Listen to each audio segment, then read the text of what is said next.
Taking off, cruising and landing means burning tons of fuel. The aviation industry is guilty of greenhouse emissions globally. Ground transport also contributes massively to air pollution. Until recently, both the shipping and aviation industries were not part of the United Nations Framework Convention on Climate Change.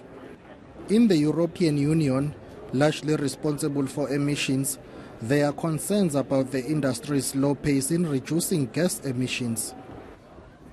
Time is running out. The aviation industry is now behind the shipping industry, which has made much more firm commitments to future carbon reduction. And as a leading player in the continent's economy, with some of the busiest airports in the world, South Africa contributes its fair share of aviation emissions. But that's being addressed.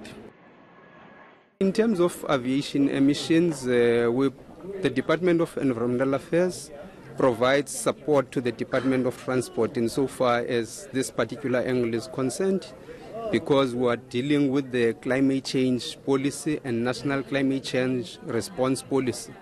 And therefore, the transport sector is one of those key sectors that has a proportional contribution in terms of our emissions. And as such, transport is leading a green transport strategy to deal with those emissions. And South Africa is already receiving high praise for accelerating the transition to green transport.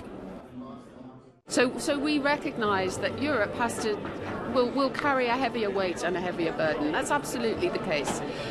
We're really pleased to see that, for example, in South Africa, there is this green transport initiative, and there is the move towards a tax on aviation. But we're also incredibly aware that South Africa has to work in the African market. So it's just as important for all African nations to join together in a good, coherent, cogent corsia that works for everybody.